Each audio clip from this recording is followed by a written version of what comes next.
Bonjour à tous, ici Angelo à nouveau pour une nouvelle vidéo. C'est un peu le grand chelem là en ce moment. On les enquille. Bon, une petite vidéo qui va pas être aussi longue que les précédentes parce que la question est plus rapide. J'aime bien ce concept des questions-réponses. Merci à vous, hein, du coup. Merci à vous, chers spectateurs. Alors, là j'ai un peu de temps avant le début de mes consultations, donc je me suis dit, allez, on va répondre à Jerry 21. Alors bonjour Angelo, merci pour cette vidéo. C'était de mémoire, le commentaire est en dessous la vidéo. Je crois que c'était en dessous la vidéo. Est-ce que... Ouh là là là là là là. Je ne sais plus sous quelle vidéo c'était. C'était une vidéo récente. Ah, est-on jugé dans le monde spirituel? Bon, de mémoire. Alors bonjour Angelo, merci pour cette vidéo. Peut-être que je m'embrouille, mais cela veut dire que l'enfer n'existe pas. Je voudrais savoir également comment peut-on se rappeler des mauvaises actions des vies antérieures. Ça, c'est quelque chose qui taraude les gens. Un autre spectateur qui a posé quelque chose un peu dans ce genre, une question qui allait un peu dans ce genre, dans cette direction. Comment savoir si nous sommes sur notre chemin de vie? Bonne soirée Angelo et merci pour vos vidéos. À votre service, Jury.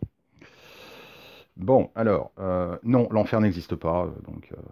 Mes chers chrétiens zélés, une fois de plus, désolé, je ne partage pas votre opinion, mais non, il n'y a pas d'enfer. On ne vit pas dans un monde, enfin ce serait terrible, si on vivait dans un monde où en gros vous faites la bonne chose, vous allez au paradis, vous faites la mauvaise chose, vous terminez dans un lac de soufre avec plein de petits diables qui vous piquent les fesses avec leurs fourches, franchement, v'là le monde quoi. Non, non, non. Il n'y a aucune notion d'enfer, il n'y a aucune notion de punition, il n'y a aucune notion de jugement comme je l'ai expliqué. Je renvoie les gens vers ma vidéo précédente euh, concernant le mal peut-il être justifié spirituellement. Est-on jugé dans le monde spirituel? Voilà, je renvoie les gens vers cette vidéo. Non, il n'y a pas d'enfer, il y a pas de choses comme ça. L'enfer, c'est vous-même qui le créez. D'ailleurs, certaines personnes sont très fortes pour créer leur propre enfer sur Terre.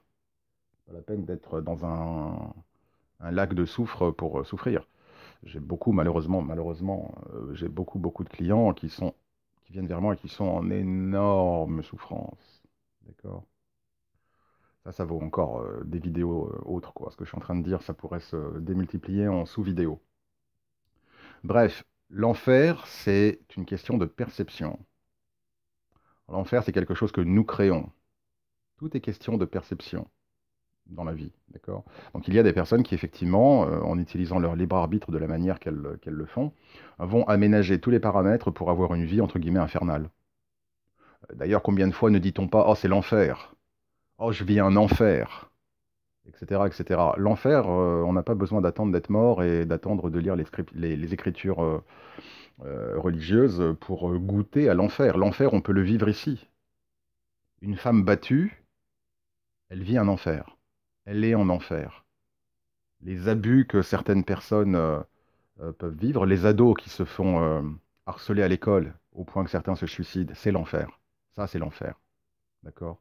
L'enfer, c'est pas des diables avec une fourche qui vont vous pincer les fesses, quoi. L'enfer, il existe déjà sur Terre. Voilà. Donc non, il n'y a pas d'enfer au sens, en tout cas, où Jury l'entend. Donc, je l'ai déjà expliqué, rien de tout cela. L'enfer, c'est nous qui le créons, c'est nous qui le vivons, ou enfin, c'est nous qui le créons dans certains cas, ou c'est nous qui le vivons dans certains autres. Parce qu'il y a des personnes à qui, effectivement, arrivent des choses terribles, sans qu'elles l'aient nécessairement voulu.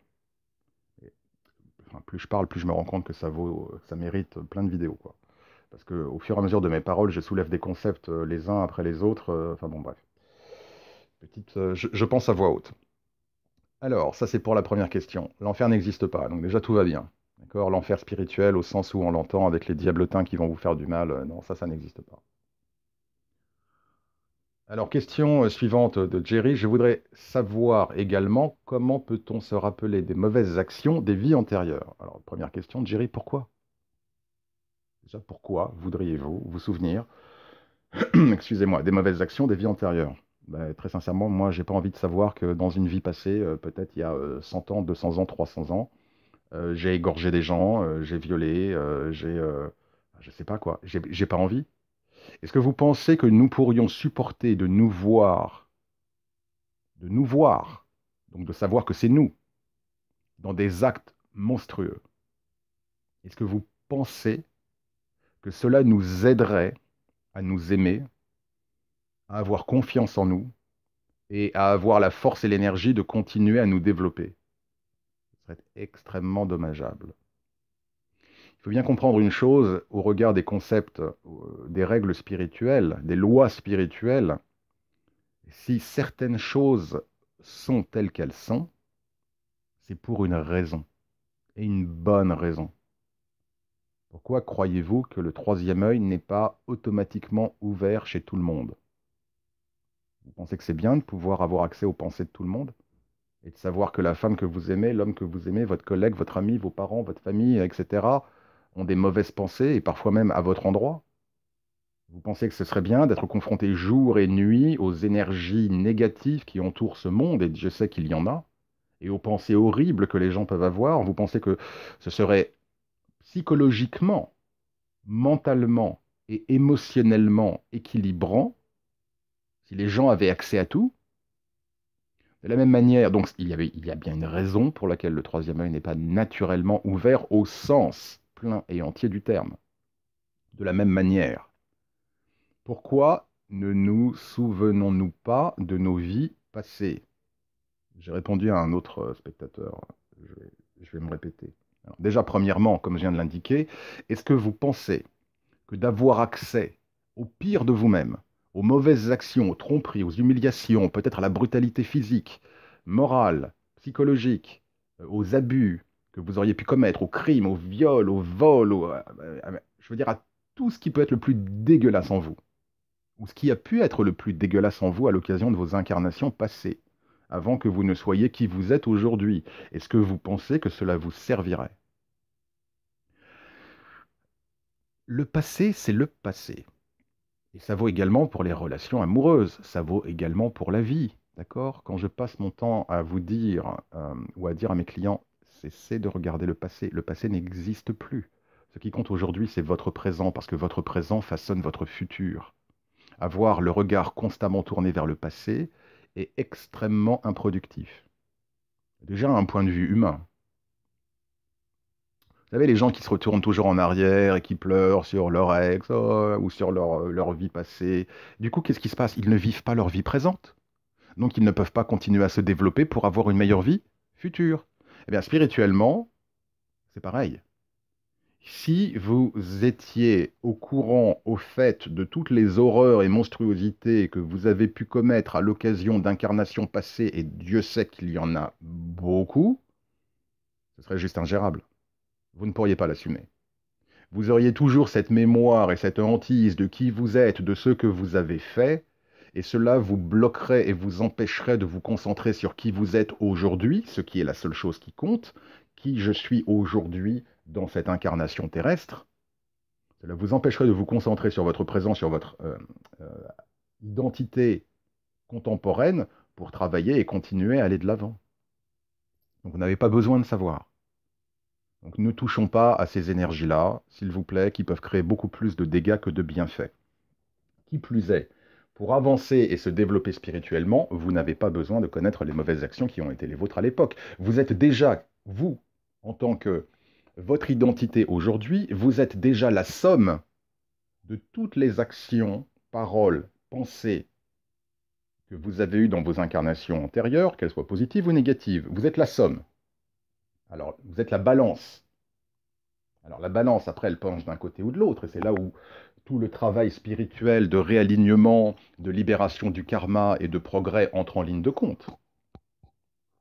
D'accord? Mais vous êtes déjà la somme de toutes ces choses, donc vous n'avez pas besoin de regarder en arrière, vous avez simplement de regarder à l'intérieur de vous aujourd'hui.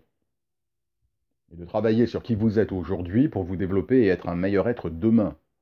Et encore un meilleur être dans 2 jours. Et encore un meilleur être dans 3 jours, et dans une semaine, et dans un mois, et dans 6 mois, et dans un an, et dans 5 ans, et dans 10 ans. L'enjeu de la vie, il est là.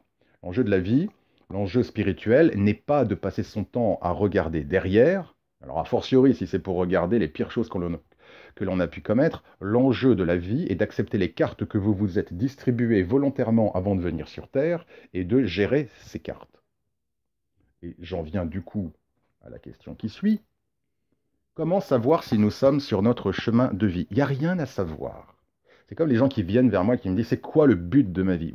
Il n'y a aucun but de la vie. Le but de votre vie, c'est de gérer les cartes que vous vous êtes distribuées, que vous avez accepté avant votre venue sur Terre de vous distribuer, c'est de gérer ces cartes au mieux. Le but est du coup de gérer ces cartes pour être le plus en harmonie avec vous-même, avec la vie et avec les autres. Le but de la vie, c'est très bête, c'est simplement de la vivre, avec un V majuscule. Pas d'être un spectateur passif ou une victime, ou pas de survivre. C'est de vivre la vie, de comprendre que la vie est une fantastique école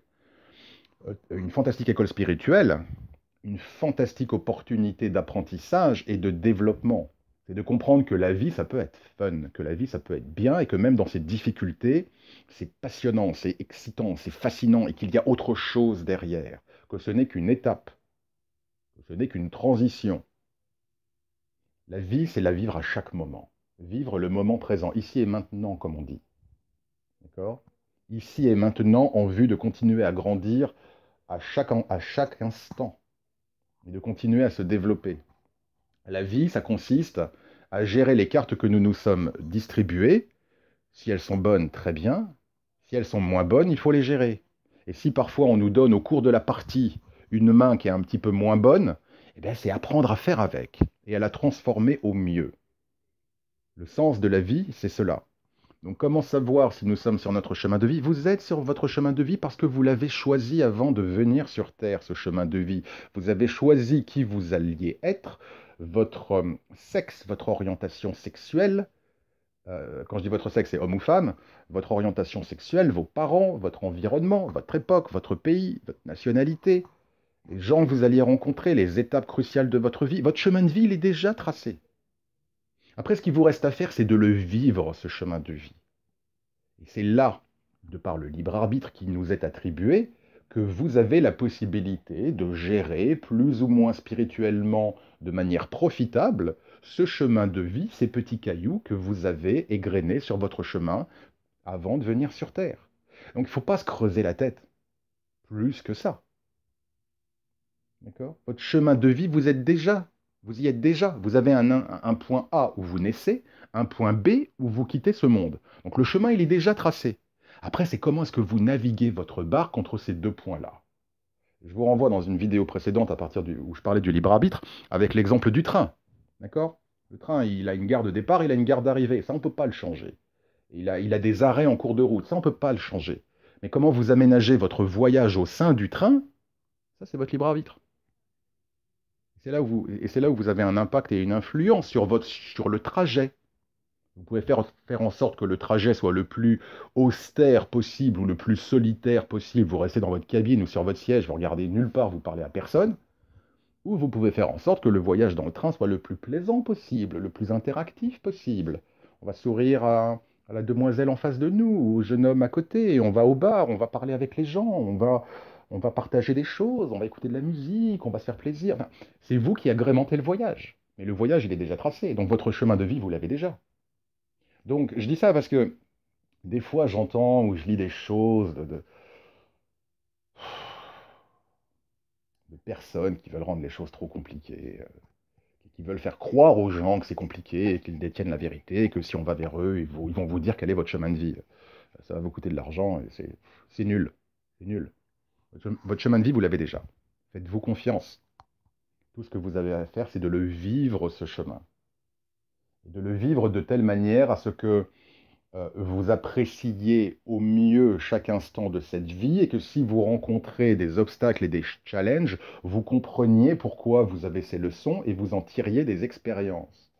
Et que vous transmutiez les choses en quelque chose de bénéfique. Comme je le disais à un de mes clients récemment à l'occasion d'une consultation, la vie c'est un processus d'alchimie, de transformation alchimique vertueuse. D'accord? Voilà, ben, je pense que j'ai répondu. Oh mon Dieu, moins de 20 minutes, 14 minutes. Tu t'améliores, Angelo. C'est bien. Bon voilà. Bon, évidemment, je pourrais faire de cette vidéo quelque chose qui dure 30 minutes, parce que je pourrais continuer à détailler, mais je pense que j'ai répondu en substance à ce spectateur, que je remercie, hein. Merci beaucoup, Jerry21, pour votre question, qui effectivement méritait d'être posée, et très intéressante, et nous permet une fois de plus, vous et tous les autres, qui font partie de cette chaîne, hein. C'est un peu comme une petite famille, cette chaîne, qui nous permettent, ces questions qui nous permettent en tout cas à tous de réfléchir. Donc merci beaucoup pour cela. Donc voilà, j'espère avoir été clair comme d'habitude. Si vous avez des questions, n'hésitez pas à poster des commentaires. Comme vous l'avez vu, hein, je prends le temps de répondre à tout le monde. Ça prend du temps, mais ça me tient à cœur parce que voilà, j'aime partager, j'aime les gens. Voilà. Donc, même si je ne vous cache pas que j'ai pas forcément toujours le temps de répondre à tout le monde, je le prends toujours. Voilà, c'est important. Voilà, chers spectateurs, je vais vous laisser parce que là, je vais commencer ma journée.